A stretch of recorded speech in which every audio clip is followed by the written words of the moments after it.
Hey, Dr. Jockers here, and we're talking about the #1 herb for gut health, joint pain, and heartburn. Almost every culture has historically used this herb, or the root, for its powerful ability to enhance immunity, improve digestion, and reduce inflammation. It has been made into medicinal teas, as well as a number of unhealthy products, things like beers, sodas, bread, snap cookies, biscuits, and more. Have you guessed what it is? It's ginger, and ginger is a flowering plant whose rhizome or root has been traced back to Southeast Asia, where it's been used for culinary and medicinal purposes for over 5,000 years and is now one of the most commonly used medicinal roots in the world. In this video, I'm going to review the active compounds in ginger and how they impact our body and help to stop nausea, heal the gut, reduce heartburn and joint inflammation, and improve our immune system and prevent cancer. I'm also going to review the best ways to use ginger to get these great benefits. So let's get started. Now first, ginger is one of the most antioxidant-rich foods with an impressive oxygen radical absorbency capacity score. That's a measure of its ability to deal with oxidative stress and inflammation. You see, oxidative stress is what damages the mitochondria in all the cells of our body. And the more damaged our mitochondria are, that damaged mitochondria will actually release compounds that increase inflammation. So inflammation comes out as a response to high amounts of oxidative stress within our cells. When we look at ginger, we realize that ginger is composed of several volatile oils that give it its characteristic flavor and odor, and they also have really powerful antioxidant benefits. That's going to be things like zingerone, shagiols, peridols, and gingerols. Again, these oils are powerful antimicrobials. They have antibacterial, antiviral, antifungal, and antiparasitic agents within them. In addition, they inhibit cancer cell formation while firing up our body's own inborn ability to destroy the cancer cells that were present in our system. So let's review these unique compounds. Gingerols are found abundantly in fresh ginger. So if you were to get, a ginger supplement, or if you were to get dry ginger, there's going to be less overall gingerols. Gingerols possess antioxidant, anti-inflammatory, and anti-cancer properties. They turn up autophagy, where the body breaks down old, damaged cellular organelles, like mitochondria, damaged mitochondria, and recycles it.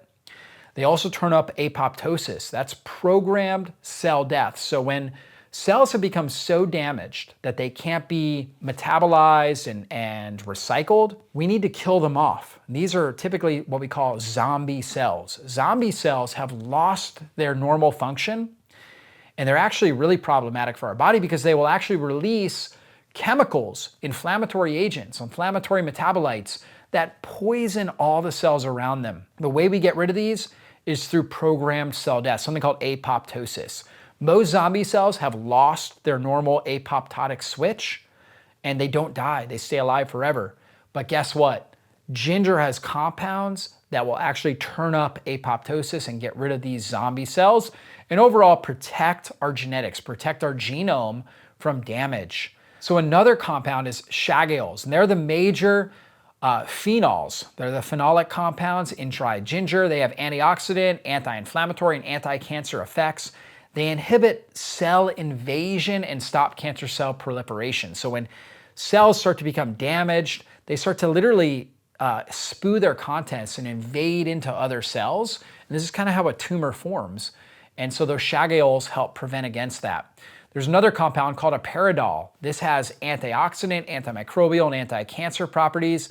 And then you have terpenes. Ginger contains terpenes, which act as antioxidants and adaptogens. These terpenes are compounds that we find in a lot of our adaptogens, things like ashwagandha and rhodiola. Well, we also have them in ginger, and they contribute to the spicy flavor of the ginger root, and they act like a thermostat. So, if our body needs to be heated up a little bit, ginger will heat us up. If we need to be cooled down a little bit, ginger can actually act to cool us down.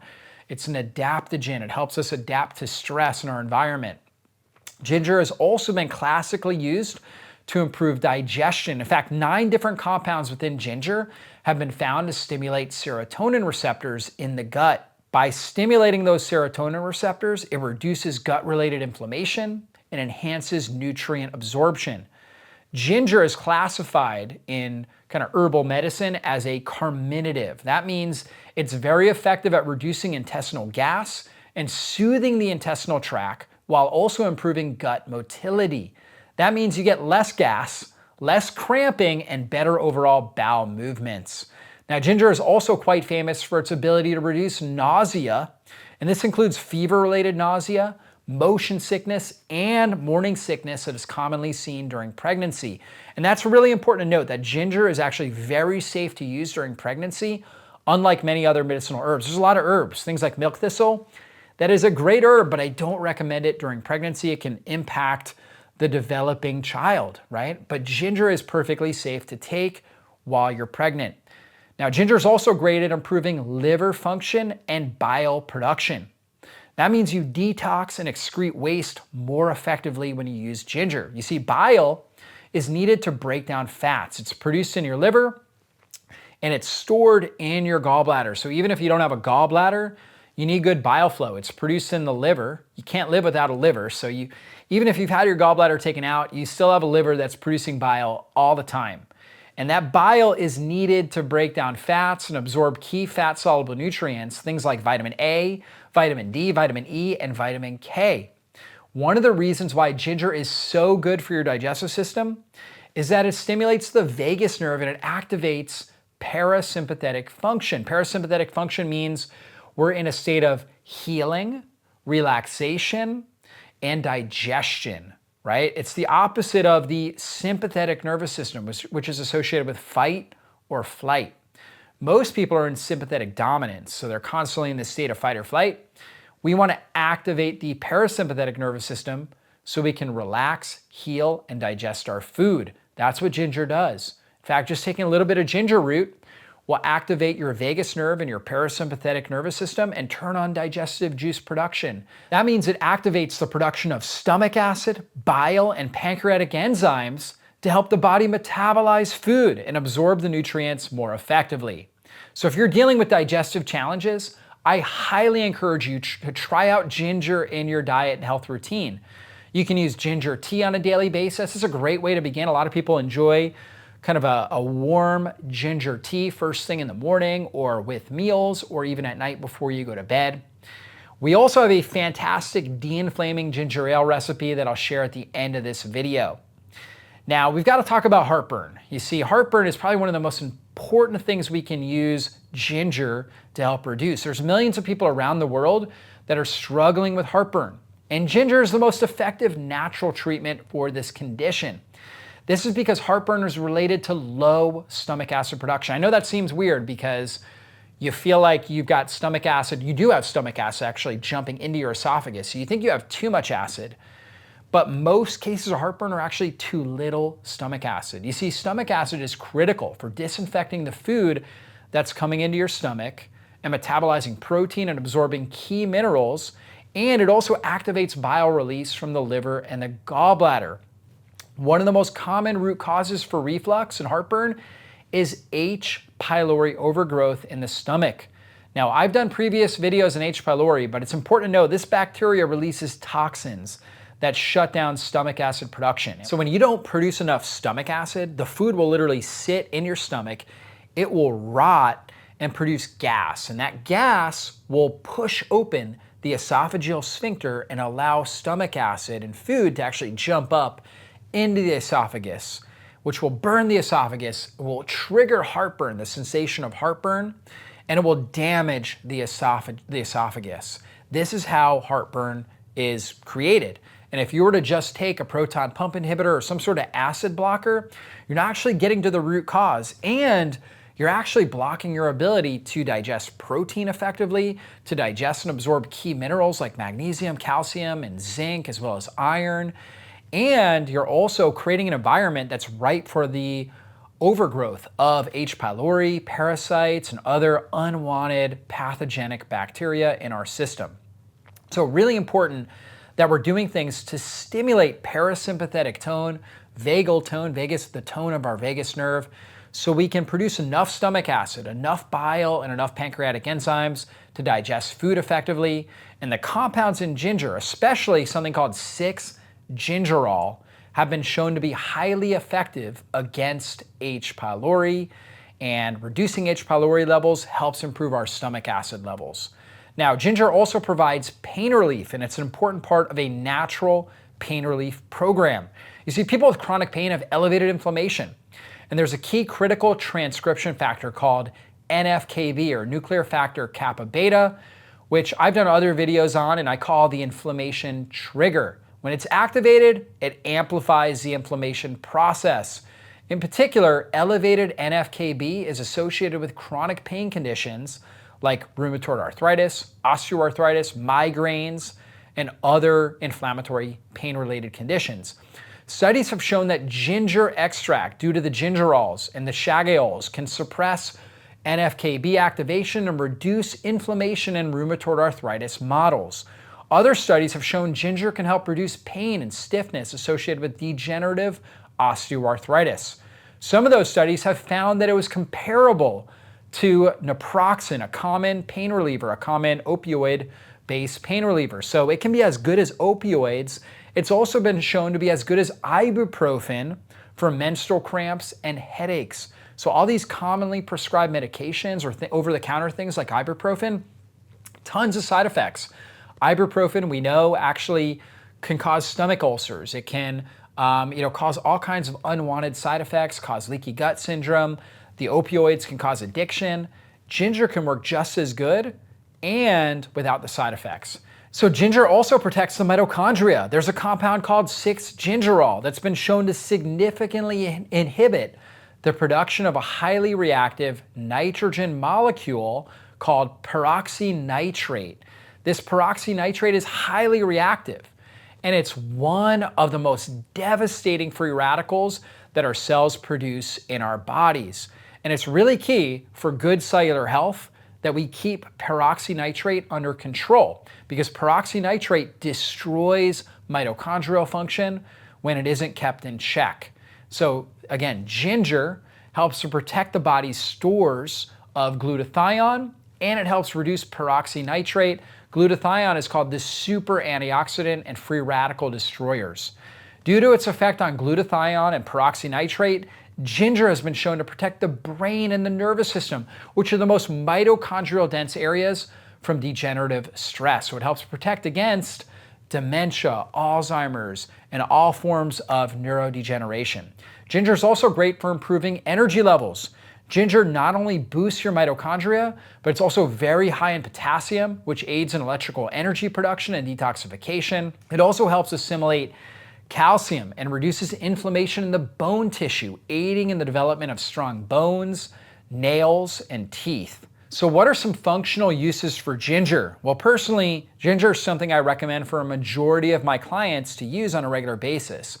This includes using ginger in teas. We talked about ginger tea, but also grating the fresh root on salads and meats and in juices or smoothies. You actually get more of that 6-gingerol when ginger is fresh. So freshly ground or juiced, putting it in smoothies, juices, and also on your salads. Now it's real pungent, so you don't need a whole lot to get the benefits. That's a good thing, but it's really powerful. Sometimes I recommend supplementing with detox products that have this herb because it can help in the digestive function and liver detoxification. Ginger also helps stimulate digestive juices, things like hydrochloric acid, we talked about that, from the stomach, bile from the liver and the gallbladder. And that's why it's good to have ginger on your largest meals, right? In the Asian culture, like for example, you think about sushi, they have dried ginger or pickled ginger. In the Asian culture, they use it on all kinds of things. So pretty much you would always eat some sort of dried ginger or pickled ginger before you start eating your meal in Asian cultures. And that was a great habit because that would stimulate these digestive juices. It would also help stimulate bile flow, and it would help to reduce inflammation in the body, support the mitochondria, and help you digest and absorb the nutrients more effectively. So I recommend grating fresh ginger on your meat, salads, and stews. You can also use dry or powdered forms of ginger if you're not able to access fresh ginger. You can also just take like a small, like a half an inch of fresh ginger And even just chewing on that can be really, really powerful. Now, you got to remember it's really pungent, and so you don't need a whole lot, and it will provide you with excellent health benefits. You just got to be ready. It's going to be kind of sharp when you put it in your mouth. You got to be ready for that flavor, but it's really, really good. In fact, the Europeans developed ginger ale many years ago. It was basically a fermented form of ginger with ginger and sugar, and it was thought to be a health tonic that would benefit a wide variety of ailments. People still drink ginger ale for heartburn, for indigestion, right? Of course, in the 20th century, it became highly processed and full of sugar and artificial flavorings. I don't recommend that. But again, traditional ginger ale was simply fermented ginger tea. The fermentation process activates ginger's full nutritional potential, and it produces enzymes and probiotics as well as postbiotics that help basically improve your digestion and reduce inflammation. Now, my de-inflaming ginger ale uses coconut water, which is rich in electrolytes and low in fructose. The sugar in the coconut water provides nourishment for good microbes to flourish. As they metabolize the sugar, they produce B vitamins and organic acids, these postbiotic compounds that give the drink its natural effervescence and its characteristic flavor, but also really help support your gut mitochondrial function. So you start with a coconut water kefir. So you can either ferment your own, right? And you can start with this coconut water kefir. I get it from Inner Eco, which you can find either at your local health food store or online. I'll have a link in the show notes. You take 2 tablespoons of the coconut water kefir, and then you add in 1 to 2 cups of coconut water. So the kefir has the bacterial starter that will eat up the sugar in the coconut water, lowering the sugar content and increasing the amount of organic acid postbiotic compounds. You add in 2 to 4 ounces of fresh ginger, grated fresh ginger. You combine all those ingredients and let sit and ferment for 24 hours to provide an amazing probiotic-enriched soda alternative. And we'll get kind of a natural effervescence. So it may not be quite as bubbly as your normal sugar, normal soda, but it'll have a lot lower sugar content and we'll still have a natural effervescence that you'll enjoy. And so it's really, really good. And I would recommend drinking a half a cup of that every day if possible. And again, you can just continue to make more. You can use that as a starter, right? And take 2 tablespoons of that and use that as a starter for your next batch if you want, or just continue to use the coconut water kefir from the Inner Eco. So that's really how you're gonna use that. And then a couple common questions people ask, what if my body doesn't do well with ginger? Are there anything else that I can use? Well, yeah, you can use apple cider vinegar. You can take a tablespoon of apple cider vinegar in water, and that can be really helpful. So that's something that you can try. And apple cider vinegar has acetic acid, which supports the mitochondria in the intestinal cells. It's also a bitter, kind of like ginger, that helps activate the vagus nerve and helps you feel better, right? And helps you relax and stimulate the production of digestive juices. You can also use lemon or lime, and those work really well as well. But nothing works quite as well as ginger for all the benefits we talked about. The pain relief, the support of the gut microbiome and the intestinal cells in the gut, as well as the bile release that takes place with ginger, and the ability to absorb nutrients more effectively. There's not a true replacement for ginger. I would definitely recommend incorporating ginger into your diet on a regular basis. And of course, there are supplements with ginger that can also be beneficial as well. So hopefully you guys enjoyed this video. Please share it with anybody that you know and that you care about. We'll see you in a future video training. Be blessed.